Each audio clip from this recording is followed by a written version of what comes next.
Sesi pertama ini dengan topik dasar dan hakikat keluarga Kristen yang akan dibawakan oleh Bapak Pendeta Muda Kudus Kurniawan, SSI, MA, kemudian dengan Dr. Christine Natalin, MA. Saat ini mereka sudah dikaruniai 3 anak yang sudah dewasa, yang sudah besar-besar. Yang pertama seorang wanita, Sarah Priscilla Margaret, yang saat ini kuliah di Fakultas Kedokteran Umum Universitas Indonesia dan mungkin tinggal sesaat lagi untuk dia bisa menyelesaikan dan mendapatkan gelar dokternya. Kemudian yang kedua adalah seorang laki-laki, Michael Kurniawan, yang saat ini sedang kuliah di Teknik Perminyakan ITB. Mungkin sedang menyelesaikan tugas akhir ya. Kemudian yang paling bungsu adalah Timotius Immanuel Kurniawan, saat ini masuk semester 4, yang saat ini kuliah di jurusan Ilmu Komputer Universitas Indonesia. Jadi bersyukur anak-anak mereka sudah besar-besar, dan saat ini mari kita panggilkan keluarga Bapak Pendeta Muda Kudus Kurniawan beserta dengan Ibu Christine untuk menyampaikan materinya.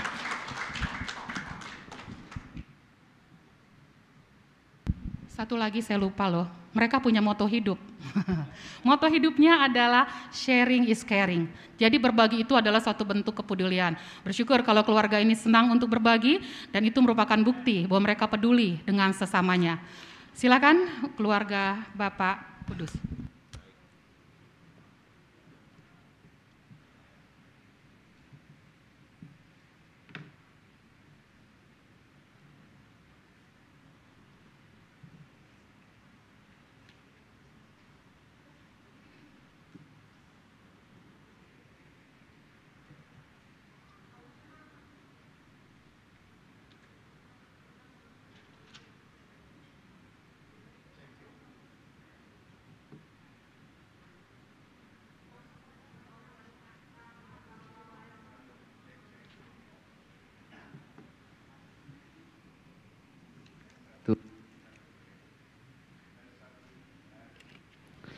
Baik, Shalom saudaraku.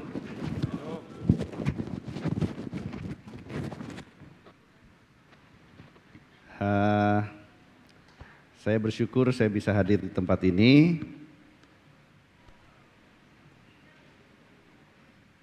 Jadi yang diberi pada saya adalah topik dasar dan hakikat keluarga Kristen. Saya berharap kita selama acara ini punya pemikiran yang sama, bahwa begini loh ya, topik-topik yang dibagikan ini kita harus punya kesepakatan bahwa jangan sampai ada yang berpikir bahwa oh topik ini hanya untuk orang-orang yang berpendidikan tinggi saja, kami yang berpendidikan biasa-biasa dan diawi. Nggak di kami itu, bukan seperti itu. Atau mungkin sebaliknya, ini hanya untuk orang-orang yang masih baru. Tapi kalau yang sudah senior nggak perlu ini, nggak juga. Ya, ini untuk kita semua. Ya, lalu jangan juga berpikir ini untuk orang-orang kaya aja, orang-orang yang sudah berkecukupan, yang bisa bilang-bilang I love you katanya gitu ya. Tapi ini sebenarnya untuk kita semua. Kita mau belajar bagaimana supaya hidup dalam hidup berkeluarga yang berkemenangan di dalam Tuhan. Amin saudaraku. Amin. Puji Tuhan. Kita akan mulai. Saya mempersiapkannya mulai dari deskripsi keluarga Alkitabiah. Dalam Kejadian 2 ayat 24. Sebab itu seseorang laki-laki akan meninggalkan ayahnya dan ibunya dan bersatu dengan istrinya. Sehingga keduanya menjadi satu daging. Ini adalah dasar pertama di Alkitab setelah penciptaan, lalu dia bicara tentang keluarga.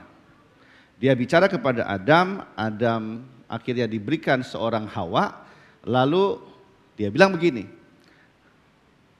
laki-laki. Jadi yang pertama tuh laki-laki yang disuruh jadi inisiator.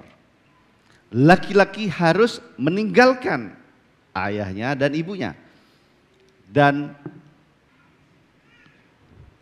bersatu dengan istrinya. Ada kata-kata satu, bersatu dengan istrinya. Nah ini sebenarnya menjadi dasar juga bahwa bukannya laki-laki meninggalkan ayah dan ibunya dan bersatu dengan laki-laki lain. Itu LGBT. Ini sebenarnya satu dasar Alkitab untuk menolak LGBT. Amin. Atau seorang wanita bersatu dengan wanita lain. Nah, itu sama-sama juga lesbian. Alkitab mengajarkan laki-laki mengambil seorang perempuan untuk membentuk suatu unit keluarga baru. Dan mereka bicara tentang satu kesatuan. Ya. Lalu dalam Filipi 2 ayat 5 dikatakan, hendaklah kamu dalam hidupmu bersama. Jadi ketika dalam hidup bersama suami dan istri, ya, dia bilang apa? Hendaklah kamu menaruh, pertama apa? Pikiran, yang kedua apa? Perasaan. Yaitu perasaan yang terdapat juga di dalam Kristus Yesus. Ya, makanya dia bicara tentang satu daging, satu pikiran, satu perasaan. Ya, nanti kita bicara apa maksudnya satu daging, apa namanya satu pikiran. Ya, sehingga dalam korelasi interaksi suami dan istri, dia tuh harus punya pikiran dan perasaan seperti perasaan dalam Kristus. Salah satu contoh yang dimaksud dalam pikiran itu adalah dalam Filipi 2 ayat 3. Dengan tidak mencari kepentingan sendiri atau puji-pujian yang sia-sia, sebaliknya hendaklah dengan rendah hati yang seorang menganggap yang lain lebih utama daripada dirinya sendiri. Inilah salah satu pikiran dan perasaan Kristus yang perlu dimasukkan dalam keluarga Kristen. Ya, kita menganggap pasangan kita lebih utama dari kita. Ya. Jadi tujuannya itu. Pikiran Kristuslah yang harus dimasukkan di dalam hubungan itu. Ya. Nanti kita akan bahas lagi lebih dalam lagi.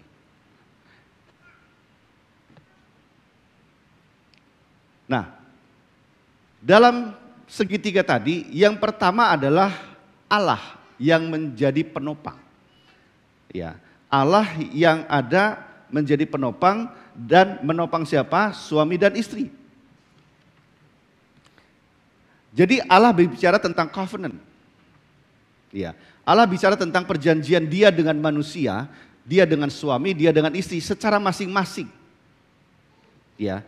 Saya mau sampaikan begini, jangan sampai bilang bahwa oh Tuhan akan bicara melalui seorang istri bilang Tuhan akan berbicara kepada saya melalui suami. Tidak. Tuhan akan bicara kepada kita masing-masing. Amin. Ya, jangan bilang tunggu apa kata suami saya. Enggak bisa gitu. Perkataan Tuhan tuh masing-masing. Tidak bisa melalui suami. Ya. Nanti saya bicara fungsinya suami apa? Nanti ada, ya. Jadi hubungan kita di dalam keluarga, dalam kesatuan itu Allah sebagai penopangnya, lalu suami dan istri itu dia berbicara masing-masing kepada Allah. Dan Tuhan punya urusan masing-masing, baik urusan Allah dengan suami, baik juga urusan Allah dengan istri. Nah, lalu apa? Suami dan istri bicara tentang apa? Ikatan pernikahan, yaitu tentang bonding. Nah, disinilah ada namanya interaksi. Ya, interaksi inilah yang perlu diisi. Ya. Nah, isinya apa nanti? Lalu di mana anak di sini? Hanya 3 triangle, hanya 3 segitiga. Di mana letaknya anak? Nah, saya mau sampaikan. Keluarga inti adalah suami, istri dan Allah. Itulah keluarga inti. Ya. Jangan sampai anak memecah hubungan suami dan istri. Itu sebabnya tidak boleh engkau bercerai kalau gara-gara engkau tidak punya anak. Amin. Ini dasarnya. Jadi Allah mengatakan apa tentang anak? Anak bicara tentang anugerah Allah. Ya. Anak adalah buah pernikahan yang merupakan anugerah Allah, di mana anak itu ada dalam perlindungan. Perlindungan Allah di dalam hubungan suami dan istri. Ya. Sehingga anak itu harus dilindungi sampai nanti mereka membentuk unit baru, yaitu mereka membentuk keluarga baru. Ya. Itu hakikatnya dulu. Supaya jangan sampai nanti kita berpikir Ada juga di dalam keluarga, itu suaminya berpikir bahwa istrinya adalah pengurus anak-anak. Sehingga urusanmu tuh ngurus anak-anak, urusan tuh gue bekerja. Itu kesalahan kedua. Engkau suami dan istri sama-sama mendidik anak. Engkau suami dan istri sama-sama melindungi anak. Engkau suami dan istri sama-sama mengajar anak. Ya. Jadi tidak boleh dia bilang itu urusanmu, ini urusanku.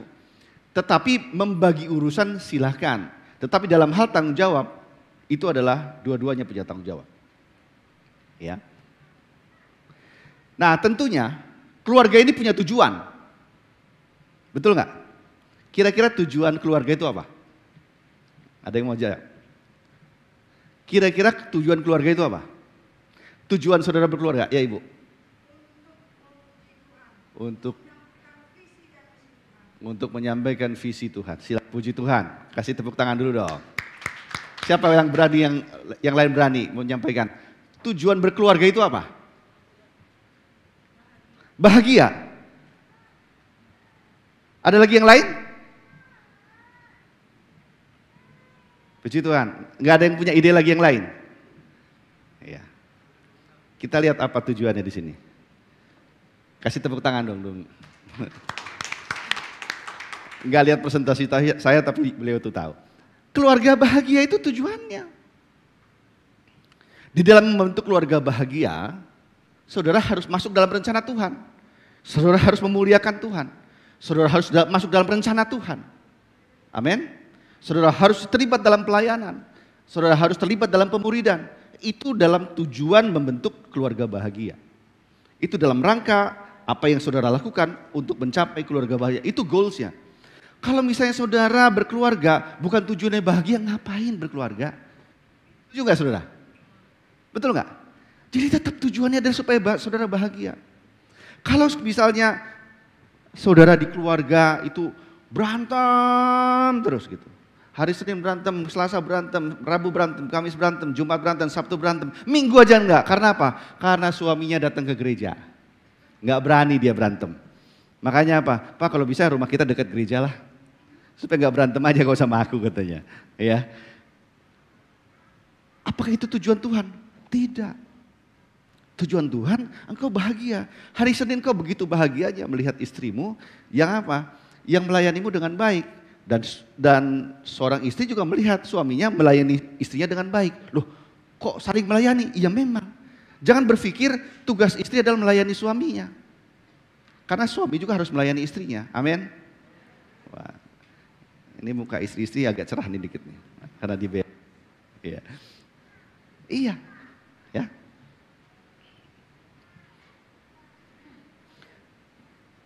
Jadi nanti akan begini saudara. Ketika keluarga itu secara segitiga bergabung dan keluarga lainnya, maka di dalam jemaat dia punya center. Centernya siapa? Allah sendiri, Kristus sendiri sebagai centernya. Sehingga apa? Sehingga gereja ini akan menjadi gereja yang kuat dan dia akan berjalan menjadi gereja yang sehat juga. Ya.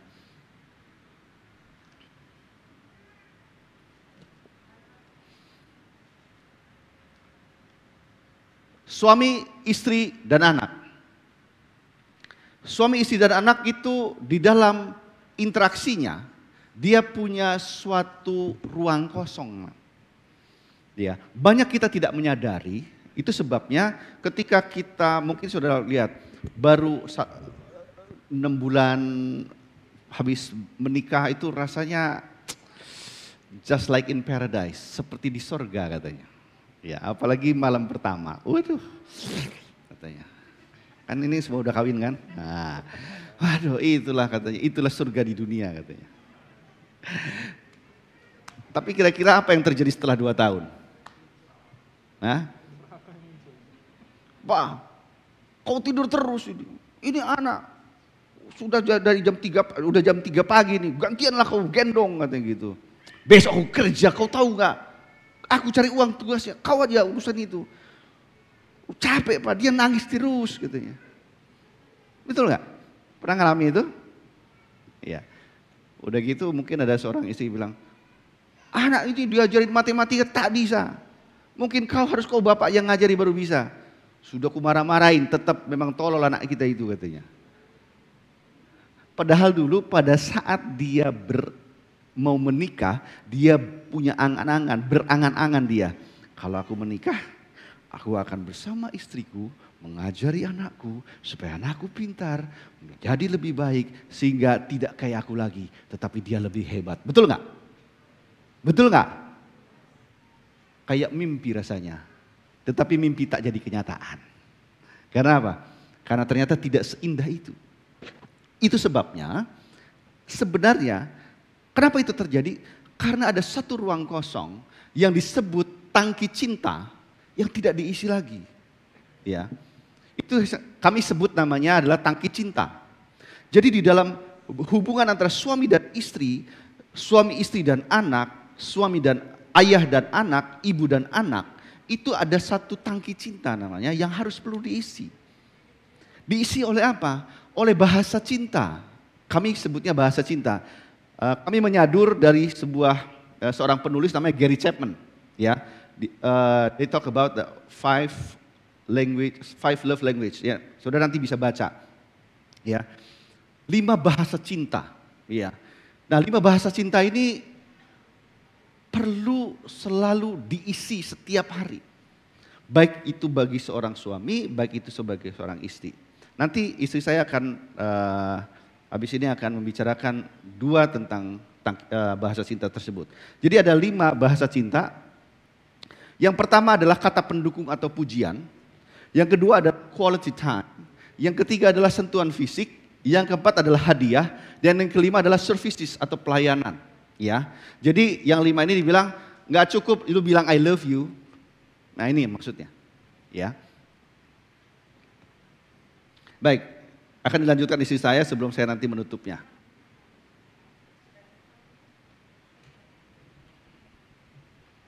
Cek. Cek. Oh ini nih. Dasar pernikahan kita adalah cinta, kekuatan cinta ya. Jadi itu semuanya berasal dari Allah. Ya. Cinta itu dasar dari satu pernikahan keluarga Kristen. Untuk memulainya pasti kita dimulai dengan cinta ya. Ketika kita ketemu sama pasangan kita sebelum menikah, pasti ada rasa gitu di hati kita, atau pas ketemu kayaknya klop deh ini gitu ya. Jadi siapa yang menaruhkan cinta itu adalah Tuhan itu sendiri, Allah, karena Allah adalah kasih. Jadi asal mualanya cinta itu adalah dari Allah itu sendiri. Jadi sebelum kita ke tangki cinta, saya akan membagikan tentang bagaimana cinta itu merupakan kekuatan ya yang mempersatukan manusia yang berbeda menjadi satu daging. Dikatakan jadi cinta itu menyatukan, ada kekuatan di dalam cinta itu dengan manusia yang berbeda, tetapi menjadi satu daging.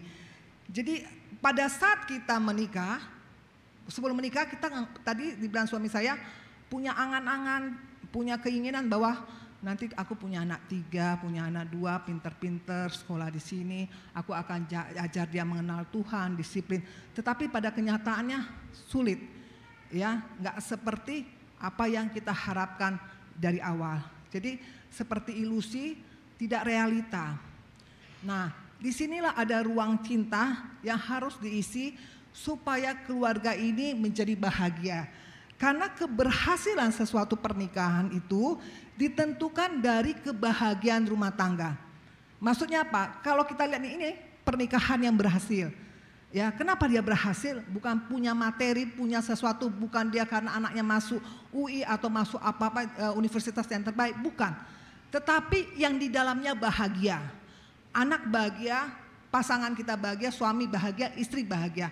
Itulah tanda keberhasilan yang harus kita sama-sama memiliki, bahwa pandangan tentang keberhasilan dari pernikahan adalah kebahagiaan di dalam rumah tangga. Amin.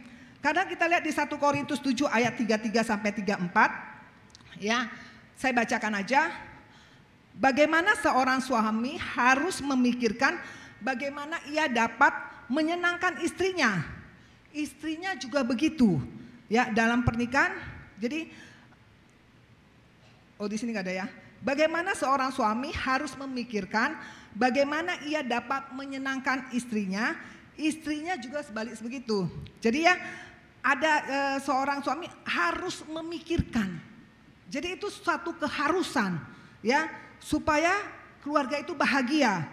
Ya kalau dalam pernikahan itu masing-masing berupaya menyenangkan pasangannya. Jadi kita harus memikirkan bagaimana pasangan aku itu senang. Ya, bukan sayanya yang senang, tetapi bagaimana pasanganku itu senang, bagaimana pasanganku itu bahagia. Bukannya saya yang bahagia, tetapi pasanganku bahagia. Itu yang dimaksud.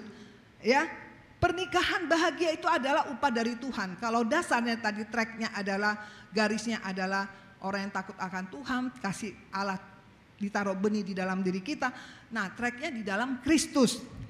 Ya. Salah satu kita cara menyenangkan pasangan kita itu ada di 1 Korintus 7 ayat 3 sampai 4. Hendaklah suami memenuhi kewajibannya terhadap istrinya, demikian pula istri terhadap suaminya. Istri tidak berkuasa atas tubuhnya sendiri, tetapi suaminya. Ya, demikian pula suaminya tidak berkuasa atas tubuhnya sendiri, tetapi istrinya. Ini berbicara tentang hubungan suami istri, ya, bukan hanya semata-mata karena hubungan seksual, ya, tetapi relation, ya, hubungan itu yang dimaksud. Jadi ayat ini bicara tentang saling melayani, ya, dia harus saling melayani, karena dikatakan dia tidak berhak atas tubuhnya sendiri, tetapi pasangannya. Jadi harus ada kata saling melayani. Bagaimana cara aku melayani suami? Atau bagaimana aku cara melayani istriku, ya, atau bagaimana aku melayani anak-anakku supaya anak-anakku bahagia dan pasanganku bahagia. Ya, selalulah kita bertanya pada diri kita sendiri, apa yang membuat dia bahagia? Apa yang membuat anakku bahagia? Apa yang membuat istri atau suamiku bahagia? Ya, karena itu tujuan kita, membahagiakan pasangan kita. Nah, ada beberapa cara, mungkin seperti gini, sharing tentang berbagi hobi yang sama. Mungkin ada yang punya hobi yang sama, sama-sama baca buku, misalnya pasangan kita suka baca buku, kita sama-sama baca buku. Pergi ke Gramedia, yuk kita beli, nanti gantian kita ya, habis aku baca, kamu baca. Itu sesuatu yang cara kita sudah membahagiakan pasangan kita. Itu kalau punya hobi yang sama. Tapi bagaimana kalau hobinya tidak sama? Ya kan, kita harus belajar lagi. Yang keduanya, belajar mengenal pasanganmu. Ya, kalau kita nggak punya hobi yang sama, kita harus belajar mengenal pasangan kita. Contoh, misalnya pasangan kita suka ngopi, dan kita nggak suka ngopi. Kalau suami saya dulu bilang kalau minum kopi itu dukun katanya kan. Saya suka ngopi, kayak dukun mama katanya kan. Akhirnya dia belajar ngopi karena saya. Ya kan, karena dia mungkin ngelihat di tempatnya ada dukun yang minum ngopi, sembur-sembur kopi kan. Jadi dia nganggap ngopi itu orang dukun. Jadi terus kemudian atau suami suka bola, ya, nonton bola. Yang kayak istri baca-bacalah tentang sedikit bola, ya kan. Ketika dia nonton bola, keren apa ya? Padahal kita nggak tahu mana bolanya ya. Terus, hebat. Gol, kita bilang gitu kan. Karena kita tujuannya untuk membahagiakan pasangan kita. Itu namanya mengenal pasangan kita. Ya, itu kalau hobinya berbeda. Ya, terus kemudian caranya yang ketiga apa lagi? Ya, udah pakai cara ini pakai apa lagi? Nah, mengertilah bahasa pasangannya. Ya, mengerti bahasa pasangannya. Jadi setiap orang berbeda-beda bahasa kasihnya, bahasa cintanya. Dan juga itu perlu kurun waktu. Jadi misalnya hari ini dia senang dipuji, bukan berarti seumur hidup dia dipuji. Bisa berubah menjadi dia senang dengan quality time, waktu bersama. Nah, saya akan bagikan tentang kata-kata pendukung. Yang nomor 1 ya pujian. Pasti semua pasangan di sini baik suami atau istri senang dipuji ya. Coba tanya sebelah kiri kananmu. Aku udah berapa kali sehari memujimu? Hari ini ada dibilang nggak pasanganmu keren, cakep, bajunya keren? Ada yang bilang hari ini? Nah, itulah dibilang kata-kata pendukung, kata-kata pujian. Ya, ada orang bilang gini, aku dari budaya orang Batak. Aku gimana mau bilang, holong doro aku tuh ho. Nah, gitu kan dengan aksennya kan. Cintanya aku sama aku, kan gak harus ku bilang tiap hari. Benar? Karena dengan latar belakang budaya yang berbeda. Tetapi belajarlah untuk menyatakan cinta walaupun tidak pernah atau susah untuk mulut berkata cinta. I love you babe, contohnya. Ya, pujian, kata-kata pendukung juga untuk anak-anak. Hebat hari ini kamu ya. Ya, saya kasih share anak saya, Sarah, itu susah kali mengespraykan kasurnya, ya maksudnya tempat tidurnya, padahal udah mahasiswa. Jadi kalau saya datang, ketok. Kalau sekarang anak-anak masuk kamar harus diketok loh. Marah dia kalau nggak diketok. Jadi contoh kan, ya, mama boleh masuk kak? Boleh. Terus awalnya saya bilang, kayak kapal pecah. Kita bilang kan, ngeri kali kakak. Itu kan namanya kita belajar sama-sama ya. Terus datang dia gini, ya udah, kalau memang kayak kapal pecah, mama di luar aja, ngobrol aja di luar. Aku dengar kok katanya. Coba, karena kita menilai kamarnya kayak kapal pecah. Akhirnya saya berubah, gimana caranya supaya saya harus menangkan hati dia dulu. Dia saya bilang, akhirnya setelah beberapa, aku harus caranya begini, kalau anak gak boleh dengan itu. Kalau dulu mungkin saya dipukul, dilibas sama mama saya kan. Nah ini enggak, tok lagi, ayo kak, mama bersihin kamarmu ya. Itu kan berat, sekasur diangkat gitu kan. Dia duduk aja, tenang. Terus dia bilang, aku gini aja, udah gak enak ya tanganku ya. Nah gitu aja, terus langsung dia bilang, ayo. Caranya gitu, kalau disuruh pasti jawabannya panjang dan banyak. Itu ngedumel kita, akhirnya sudahlah caranya gitu. Atau kita mau musuh satu, kok kaki mama sakit ya ujungnya di sini ya, kalau turun tangga nak. Terus ya udah mama mau apa biar ku ambilkan. Nah itulah cara-cara kita mendekati, memenangkan hati anak kita. Nah atau kita bilang ini, hebat kamu sekarang ya, sudah rapi kamu mengerjakannya. Padahal sebenarnya belum rapi ya. Dia gini-giniin aja, masukin aja kan, tau kan anak masukin yang penting ininya rapi. Tapi kalau kita lepas semuanya kan. Nah saya bilang udah bagus, udah keren. Tapi saya kasih contoh, nah gini caranya yang baik. Nah itulah kata-kata pendukung buat anak-anak atau kepada suami kita bilang hebat papa ya. Atau kita bilang hebat papa bertanggung jawab. Pernah gak kita bilang sama pasangan kita, suamiku orang yang bertanggung jawab, dia sudah membahagiakan aku. Nah itu kata-kata pendukung itu membuat suami termotivasi semakin sering datang ke rumah, pulang ke rumah ya. Karena ini tunggunya, karena dia senang gitu loh, dipuji. Jadi bukan istri-istri aja senang dipuji. Coba kalau kita nggak puji. Nah, apalagi kalau kita tahu bahasa utamanya adalah pujian dan dia tidak pernah dipuji, itu menderita sekali. Saya percaya itu menderita sekali karena dia tidak pernah dipuji. Dia bisa curhat sama temannya. Kau sama suamimu gimana sih? Kok suamiku nggak pernah bilang I love you, waktu pacarannya dibilang I love you. Terus baru waktu pacaran aku dibilang cantik, sekarang udah gak dibilang aku cantik lagi katanya kan. Nah dia curhat itu terlalu, dia menderita. Jadi puji-pujian itu memang harus kita lakukan untuk mengisi tangki cinta. Nah terus kemudian ya, karena di sini, ada yang ketinggalannya, karena nih Salomo sendiri ya mencatat di Amsal 18 ayat 21. Ya, hidup dan mati dikuasai lidah, siapa suka memegahkannya akan memakan buahnya. Jadi banyak pasangan tidak pernah mengetahui mengenai kekuatan dari kata-kata pendukung, kata-kata positif.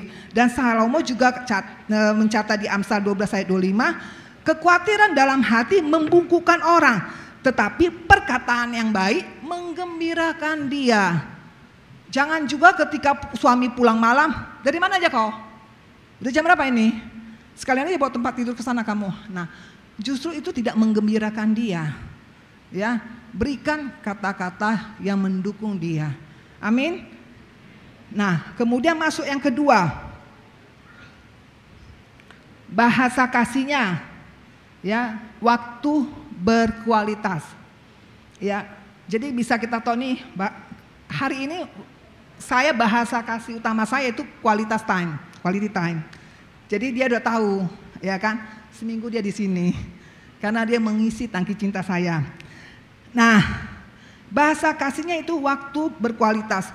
Maksud yang berkualitas itu adalah punya kesan yang, maksudnya punya apa ya, saat-saat yang mengesankan lah. Jangan gini,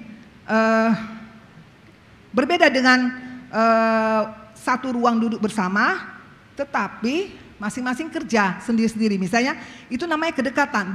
Berbeda dengan kebersamaan dan kedekatan. Kedekatan itu bisa satu sofa, dia di situ, saya di situ, tapi main HP. Itu bukan kebersamaan, itu kedekatan saja. Karena tempatnya dekat. Tetapi yang dimaksud kebersamaan di sini adalah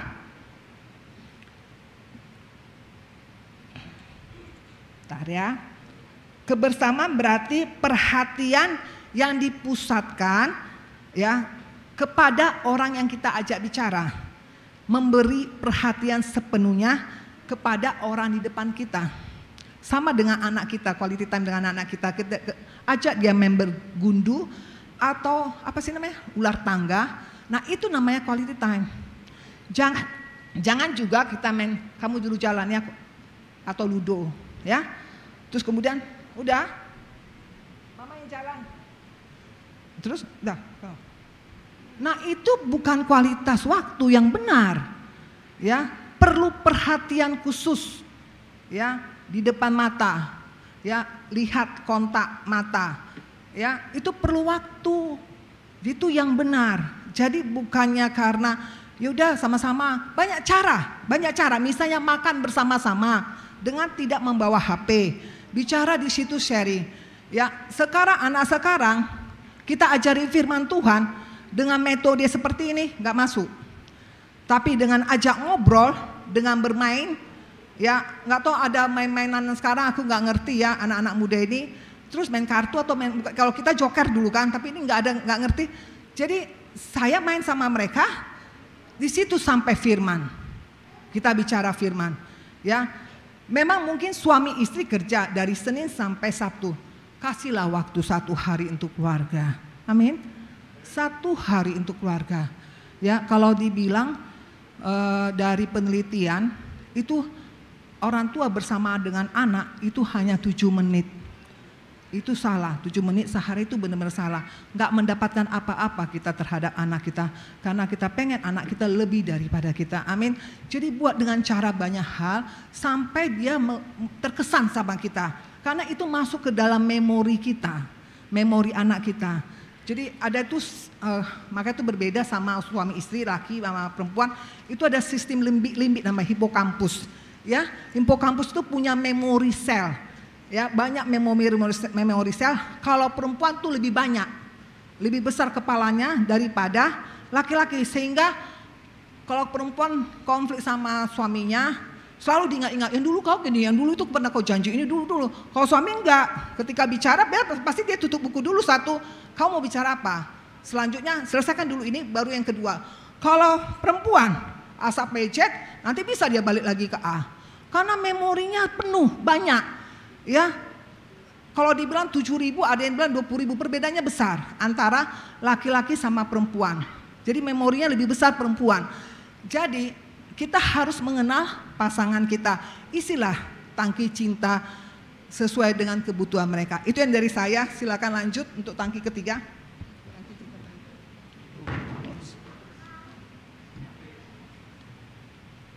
Itu makanya jangan main HP.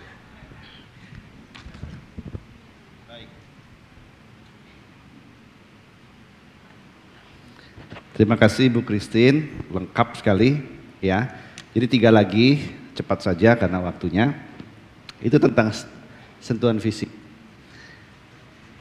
Jadi tubuh itu perlu disentuh. Ya.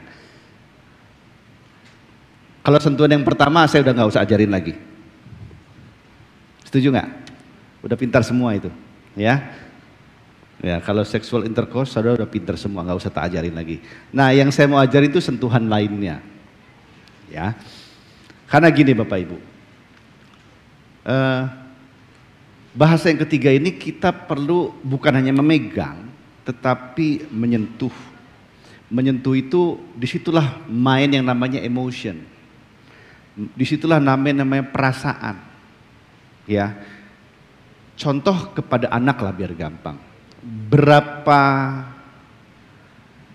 kalikah frekuensi saudara bisa merangkul anak dan saudara menyampaikan, gak usah ngomong, tapi nyampaikan kasih bahwa I care for you, ya.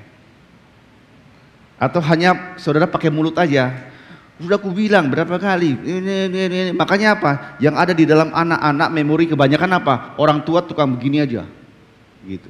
Itu makanya kalau misalnya ditanya sekarang, kenapa kau nggak telepon bapak mama? Malas dia. Kenapa? Kalau telepon pasti dinasihati terus. Yang dia ingat bukan sentuhan, yang dia ingat bukannya lagi care-nya, tapi apa? Kamu jangan lupa sikat gigi. Jadi kenapa kalau telepon atau apa? Sudah makan, sudah sikat gigi, sudah mandi, sudah belajar, itu aja. 4 itu yang luar biasa yang akan ditanyakan. Dan dia bosan dia. Pernah nggak saudara datang, saudara peluk aja. Ngapain sih papa ini? Peluk aja. Enggak, papa sayang. Setelah itu apa? Keluar. Itu namanya sentuhan fisik. Iya. Atau kepada istri kita. Ya, pernah nggak di tempat tidur? Mungkin hanya pegang aja tangannya. Aduh. Apa sih papa ini pertama kali? Enggak. Rasanya kalau pegang tangan mama tuh, aduh, damai hatiku. Ya, gombal dikit ya, nggak apa-apa gombal. Ya, tapi apa? Menyampaikan care atau peluk, dihaul itu apa? Bukan huta gaul, dihaul, ya, dideketin. Bila perlu apa? Kesini. Saya kalau sama istri saya, ayo sini. Ya, aku ingin supaya kamu, you lean on me, kamu bersandarlah sama aku. Ya, saudara perlu itu. Nah, jika bahasa kasih yang utama itu adalah sentuhan fisik, maka tidak ada yang penting daripada meluknya sementara nangis. Maksudnya gini loh, sebenarnya kalau nanti memang di akhir nanti akan saya bilang bagaimana mengenal yang paling utama ya. Jadi gini, kalau yang utama adalah sentuhan fisik, sebenarnya pada saat dia itu yang diperlukan tuh bukan omelan. Kan udah aku bilang dari tadi, misalnya dia akhirnya membuat kerugian, dia minjemin uang sama orang ternyata nggak dikembalikan sama kakaknya, misalnya gitu loh ya. Sehingga apa? Pas lagi mau bayar uang sekolah nggak ada uangnya, dia nangis sama kita sebagai suami gitu. Terus yang dia butuhkan tuh bukannya, udah aku bilang jangan kau kasih sama kakakmu, gak akan balik itu uangnya. Bukan itu yang dibutuhkan. Peluk dia. Kenapa? Ya aku salah Pak. Ya sudah nggak apa. Jangan sudah ku bilang, jangan kata-kata itu keluar. Peluk dia. Ya. Amin. Itu artinya. Lalu apa? Sentuhan fisik itu merupakan komunikator cinta yang sangat kuat sekali. Ya. Nah, oleh sebab itu pada saat menyentuh jangan lagi pakai omelan. Stop omelan. Ya, jangan ngomel-ngomel terus. Suami jangan ngomelin istri, istri juga jangan ngomelin suami. Amin. Amin. Setuju ya Pak Benas ya? Kalau itu Pak Benas langsung setuju. Nah, ini pemberian hadiah. Hadiah ini adalah maksudnya adalah sesuatu saudara itu perlu sekali-kali ya, itu memikirkan apa sih yang mau saya kasih untuk pasangan saya? Apa sih yang mau saya kasih untuk anak saya? Saya tidak bicara tentang hadiah yang besar, ya. Saya tidak bicara tentang hadiah yang luar biasa, mobil, motor, enggak, ya. Kadang-kadang tahu enggak, ya. Saya pernah kasih hadiah ulang tahun istri saya, tahu apa? Saya sama anak saya nyanyi lagu karangan saya, lalu saya rekaman juga nggak terlalu bagus, saya kasih sama istri saya, dan dia senang. Amin, ya.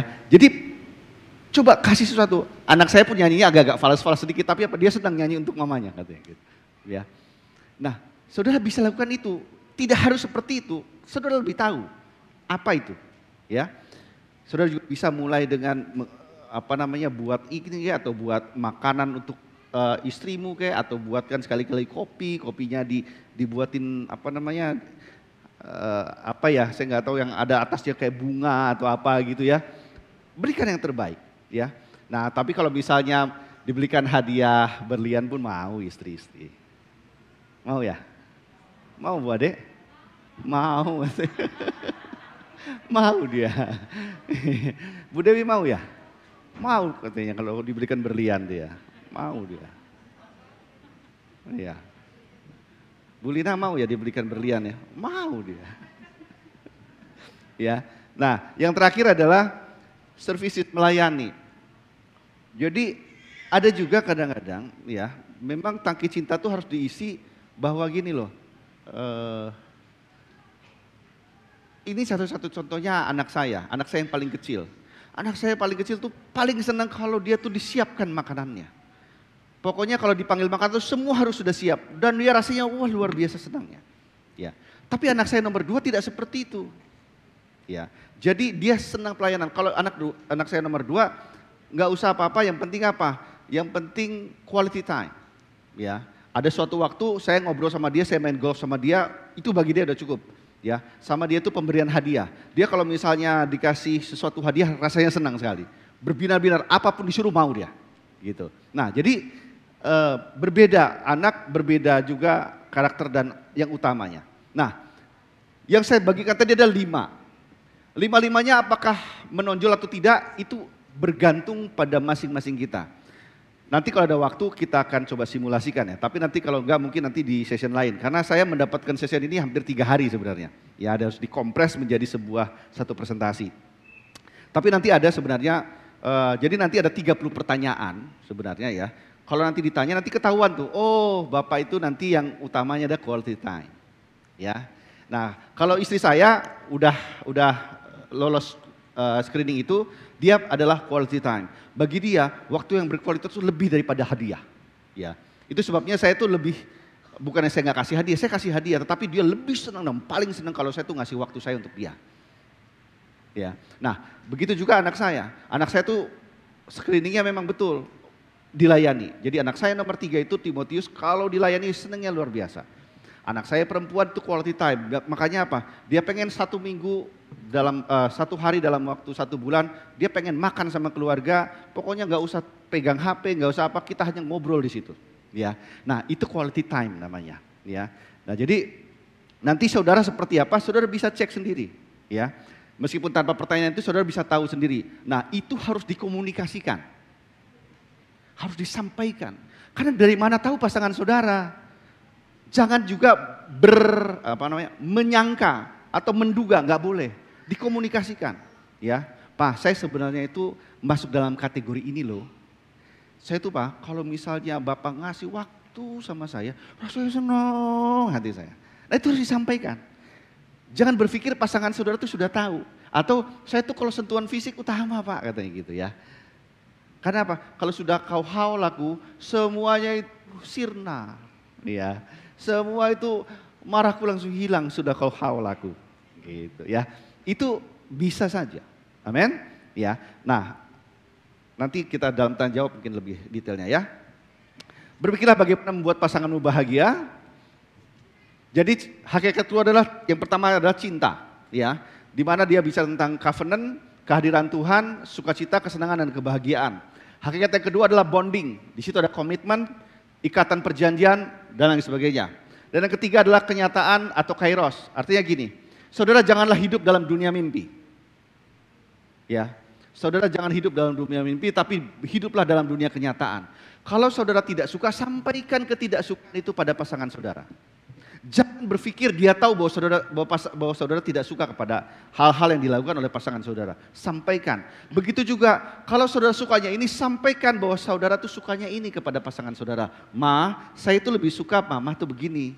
Pa, saya itu suka papa tuh begini. Amin. Ya.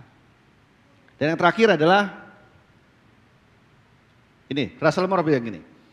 Tidak ada yang bisa menunjukkan bahwa Anda dikasihi dan Anda adalah bagian dari sesuatu yang lebih dari keluarga.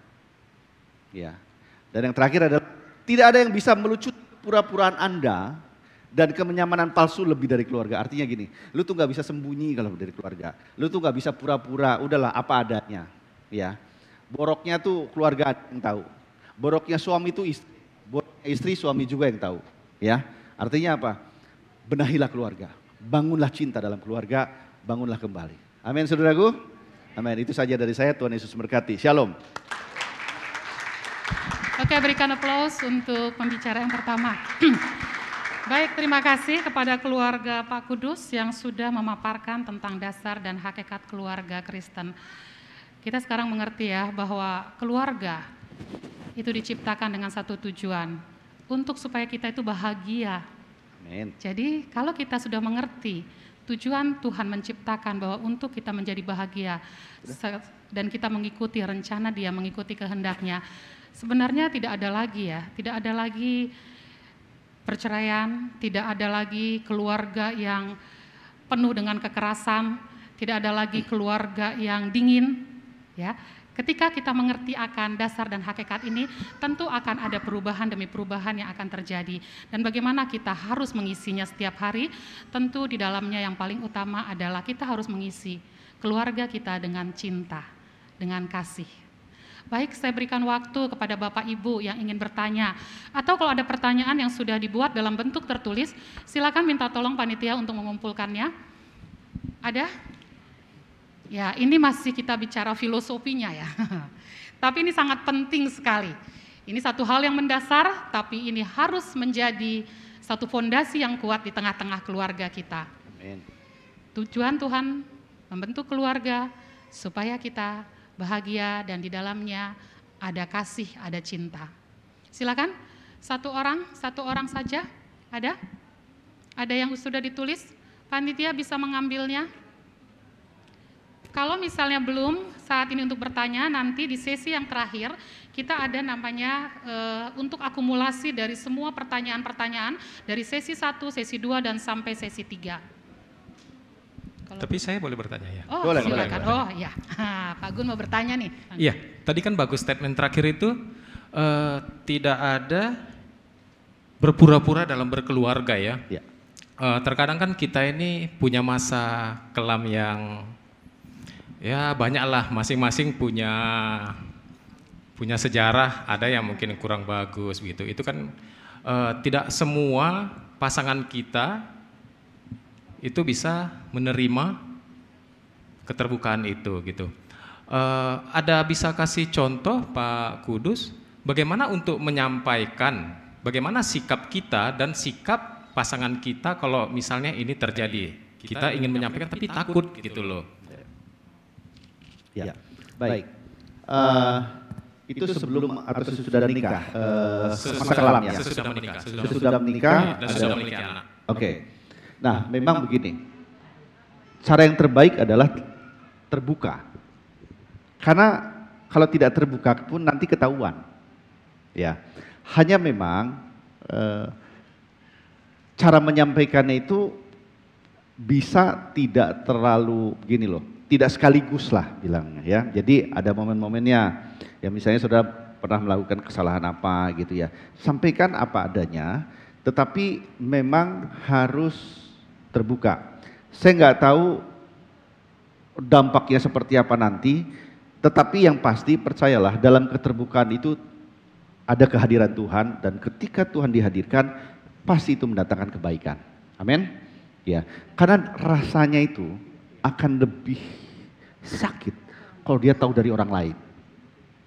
Betul nggak? Iya. Dan percayalah, nanti akan ketahuan. Ya, ini sebagai contoh nih ya. Ini joke sebenarnya, tetapi ini kejadian sebenarnya. Jadi ada seorang suami, dia seorang pemain golf. Lalu suatu waktu pagi-pagi dia berangkat.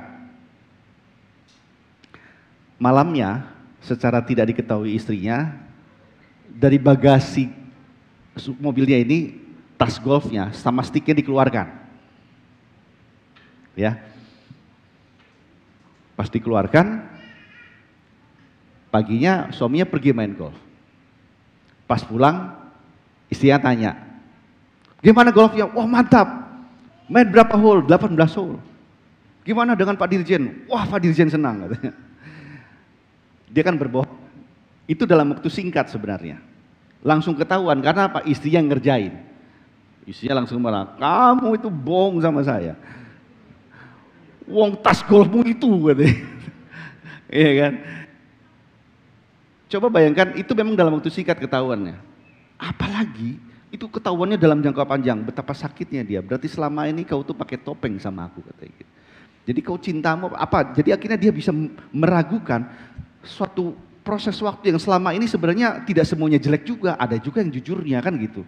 Hanya masalahnya karena sudah ditandai dengan kecurangan, akhirnya apa? Dianggap semua jadi curang atau semuanya nggak baik gitu loh. Ya, nah makanya lebih bagus sampaikan apa adanya. Nah, yang paling baik apa? Ya jangan buatlah dan lakukan itu. Gitu Pak.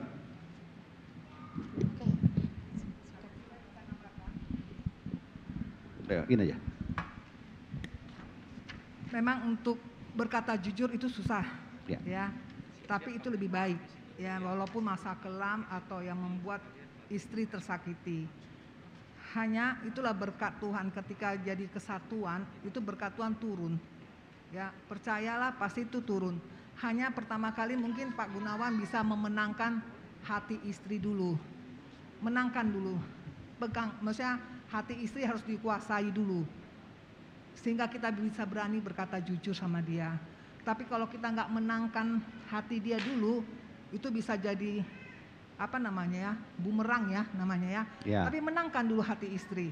Ya, kadang-kadang kayak suami saya nih mau ngasih sesuatu sama mertua saya, dia bawa aku jalan-jalan keliling-keliling kemana-mana, terus mau apa, pasti aku udah mikir ya ada maksud nih. Nah, karena terus dia kasih tahu persoalannya. Jadi memang menangkan dulu hati istri, baru kita berkata jujur itu lebih baik, lebih apa namanya ya, lebih terbuka. Tapi intinya lebih baik berjujur karena berkat Tuhan lari ke situ, ya. Ya, saya membagi pengalaman sedikit Ya. mengenai komunikasi. Jadi saya, ada ya? Oh, bagian Pak. Enggak, masalah yang ini tadi, Oh, iya, iya, kejujuran. Gimana cara menyampaikannya dengan istri saya pikir gitu kan. Ini bukan mengenai kesalahan yang lalu, tapi ada hal yang harus saya sampaikan, tapi berat rasanya. Ini karena dia melakukannya benar, sungguh gitu di mata yang saya lihat gitu kan. Tapi hasilnya mengecewakan mungkin sama dia, tapi harus saya sampaikan. Yang saya lakukan pada saat itu, saudaraku, waktu kami sudah berdua, dia mulai berbaring, mulai rileks, saya urut kakinya, saya urut-urut, dia paling suka diurut ya, saya urut, udah mulai enak. Gimana cara menyampaikannya saya pikir nih, akhirnya ya memang harus disampaikan saudaraku ya. Saya sampaikan perlahan, walaupun ya dia nangis gitu, nangis. Wah kok begini ya, akhirnya kita mulai diam sebentar, ya lanjut berbicara, bicarakan kondisi sebenarnya dalam keadaan baik. Seperti itu saudaraku ya, mungkin ada bapak-bapak yang lain atau keluarga-keluarga yang lain juga punya pengalaman, tapi nanti di season berikutnya masih ada sesi tanya jawab. Ya. Pak Kudus, kalau tidak ada, atau masih ada yang bertanya, satu lagi. Kalau tidak ada, Mungkin gini, kalau nggak ada, saya pengen kita, masih ada waktu 5 menit nggak? 5 menit sekalian bagi door prize pertanyaan satu. Boleh. Jadi gini, coba suami dan istri berdiri ya sekarang, berdiri, terus berhadapan coba ya. Ini mumpung ada waktu. Tadi kan ada satu itu tentang bahwa satu bahasa cinta itu adalah kata-kata pujian, ya. Nah, coba saudara sampaikan kata-kata pujian saudara pada suami, lalu yang suami sama istri, istri sama suami, ya. Coba sampaikan. Tuh 2, 3, silakan.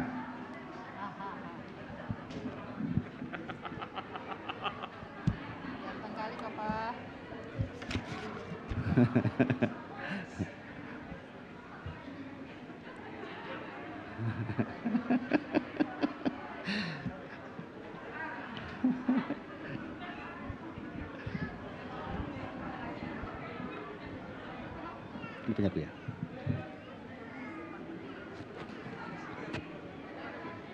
Nah, yang kedua, coba kalian praktekkan sentuhan fisik. Nah, sentuhan fisik.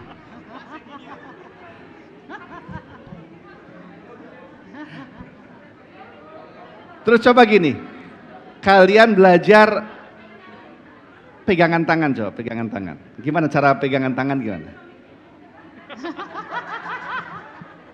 Coba pegangan tangan gimana pegangan tangan? Meremas tangan.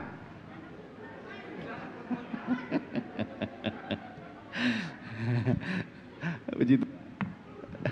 Anjing.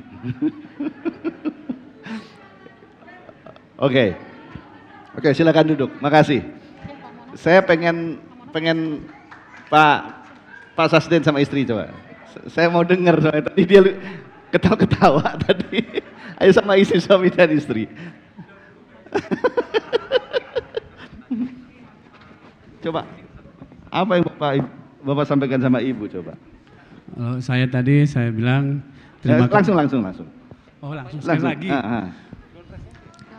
Terima kasih istriku, sangat baik, saya sangat mencintaimu.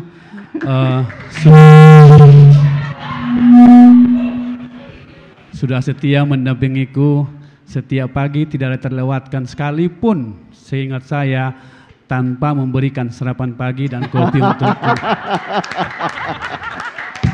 Dan juga yang sangat saya senang ketika saya pulang tiap hari karena saya kerja di Pekanbaru, selalu menyiapkan makan siang untukku. Dan itu membuatku sehat, kuat, dan bisa bekerja lagi lebih gigih. Makanya dia nggak kena COVID deh ini kayaknya. Ayo, sang istri. Ya, terima kasih buat suamiku ya yang sudah menerima aku apa adanya karena iya ini kan kata pengantarnya.